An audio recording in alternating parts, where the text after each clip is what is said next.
La enfermedad celíaca es una enfermedad que no es tan frecuente. De hecho, en el mundo la frecuencia va entre 1 a 2%. Por ejemplo, teniendo en cuenta que la diabetes tiene una frecuencia de 10%, es una enfermedad bastante poco frecuente, pero tiene una particularidad, que es una enfermedad que hay que pensarla, que hay que investigarla, o sea, que hay que hacer el diagnóstico. Y muchas veces lo que sí se ha visto es que en los adultos por ahí te puede tardar hasta 5 años en hacer el diagnóstico, o sea que la persona consulte por síntomas que no son claros y que se demore mucho el diagnóstico. Los niños en general se demora menos, pero también a veces se demoran meses en hacer el diagnóstico. Entonces, lo importante de la enfermedad celíaca, y que por eso es un tema que está muy instalado, es, en primer lugar, tener en cuenta que hay que diagnosticarla, que hay que pensarla, que hay que tenerla en cuenta, y el otro tema, por supuesto, es que es muy importante que el Estado esté presente en la legislación del rotulado, de que los alimentos estén correctamente rotulados, tanto aptos celiaquía como no. Siempre es bueno refrescar un poco qué es la celiaquía, cómo aparece, cuáles son los síntomas. La enfermedad celíaca es una de las tantas enfermedades autoinmunes, tiene una predisposición genética. Y autoinmunidad quiere decir que el organismo libera anticuerpos que atacan las proteínas del gluten. Entonces, los alimentos que contienen gluten, que básicamente son los alimentos que tienen trigo, avena, cebada y centeno, tienen unas proteínas que cuando la persona que tiene enfermedad celíaca come esos alimentos, es como si el intestino los atacara, por decirlo de una forma así. Entonces, en esa lucha, digamos, entre las proteínas del gluten y la vellosidad del intestino, o sea, la pared intestinal, se produce una reacción de la pared intestinal por la cual esa pared intestinal que está impecable, sana, que está perfecta para asimilar nutrientes, vitaminas y minerales, se altera, se achica, se pone más pequeña y por ende esas personas dejan de metabolizar correctamente nutrientes, minerales y vitaminas. Por lo tanto, la enfermedad celíaca tiene que ver, en primer lugar, con la parte intestinal, con el intestino delgado. En realidad es una enfermedad que tiene repercusiones en otros órganos también, eso se está estudiando, es menos conocido, pero básicamente es una alteración que ocurre a nivel digestivo. ¿Qué puede pasar? Primero puede pasar que no haya ningún síntoma, eso es real, o que sean síntomas muy leves. Es diferente en niños y en adultos. En los niños es más común que haya retraso en el crecimiento, sobre todo en el crecimiento de estatura, lo que se llama crecimiento ponderal, y que por ahí haya anemias, o etapas de constipación y etapas de diarrea. En general en los niños se nota mucho más porque están en crecimiento, entonces es más evidente que hay una alteración en el crecimiento del niño.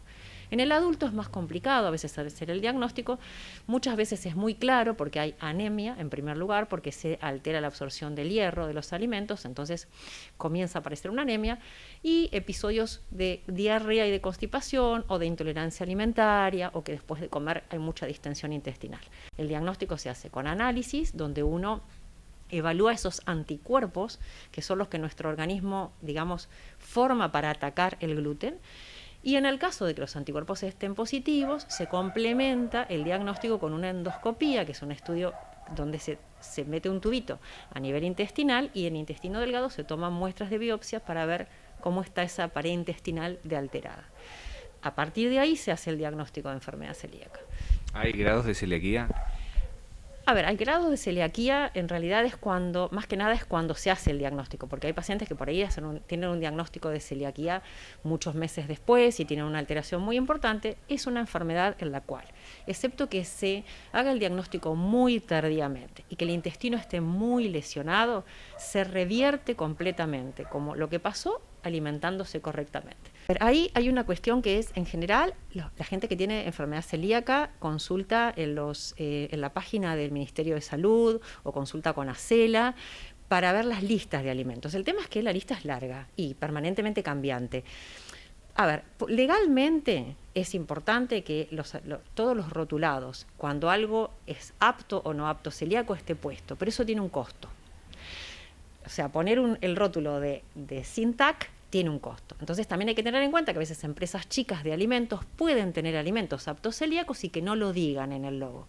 Entonces es muy importante informarse en las entidades de ayuda al celíaco, donde tienen mucha información, y de hecho esa información no se lo dan a los profesionales de la salud, se lo dan a personas que tienen enfermedad celíaca o a familias que tienen un niño con enfermedad celíaca.